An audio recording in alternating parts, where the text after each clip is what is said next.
আসসালামু আলাইকুম। আশা করি সবাই ভালো আছে। আমাদের বাসায় যখন লিচু আসে তখন আমরা এমনি এমনি তো খাই, পাশাপাশি লিচুর বিভিন্ন ডেজার্ট আইটেম বানাই। এই যেমন ধরেন লিচুর পুডিং, লিচুর পায়েস।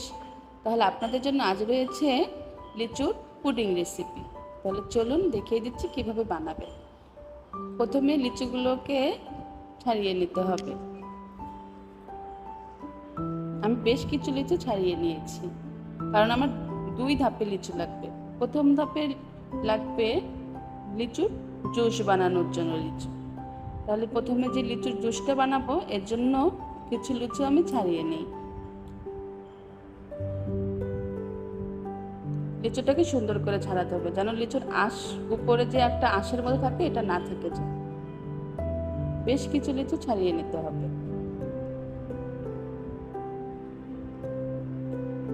এখন লিচুর যে ভিতরে বিচিটা থাকে এটা ফেলে দিতে হবে।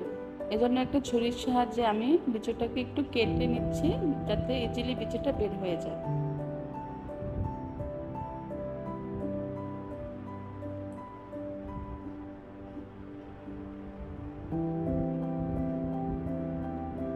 এই একইভাবে আমি আরো 10 থেকে 12টা লিচু ছাড়িয়ে নিলাম। এখন লাগবে লিচুর জুস বানানো। এজন্য একটা ব্লেন্ডারের সাহায্যে প্রথমে দিয়ে দিলাম যে বেঁচে রাখা লিচুগুলো, চিনি, সামান্য লবণ। যাদের ডায়াবেটিসের সমস্যা আছে তারা চিনিটা না দিলেও পারে।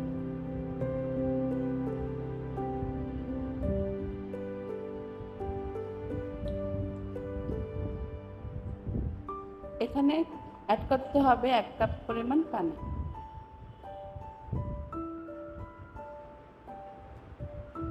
পানিটা এরকম দেবেন যাতে বেশি পাতলাও না হয় আবার ঘনও না হয়। তাহলে জুসটা করে ফেলি।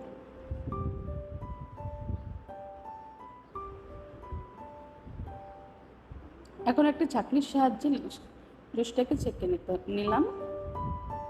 এখন দ্বিতীয় ধাপের জন্য লিচুগুলোকে আমি পিস পিস করে কেটে একটা বলে রেখে দেব।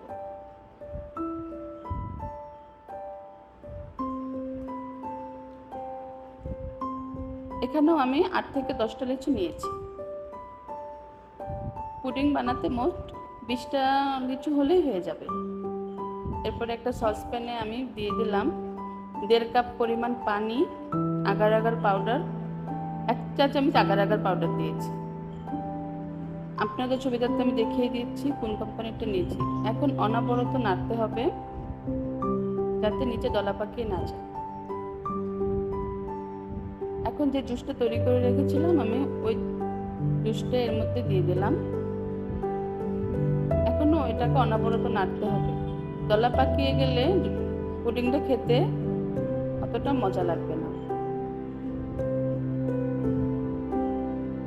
যখন এটা জাল উঠে যাবে তখন আমি চুলাটাকে অফ করে দেব।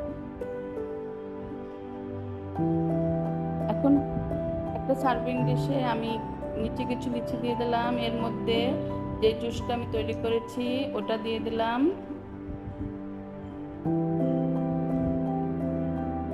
আর উপর দিয়ে আবার কিছু কুচানো লিচু আমি দিয়ে দিলাম।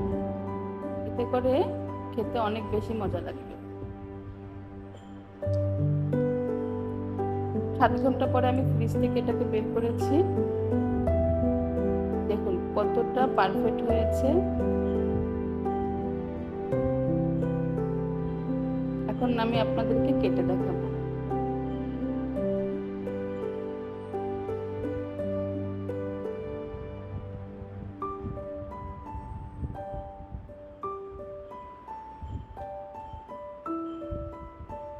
দেখুন কতটা পারফেক্ট হয়েছে। এটা এখন আর ভাঙার কোনো ভয় নেই। আপনারা চাইলে এভাবে সংরক্ষণ করতে পারেন। ভালো লাগলে একটা লাইক করে দেবেন।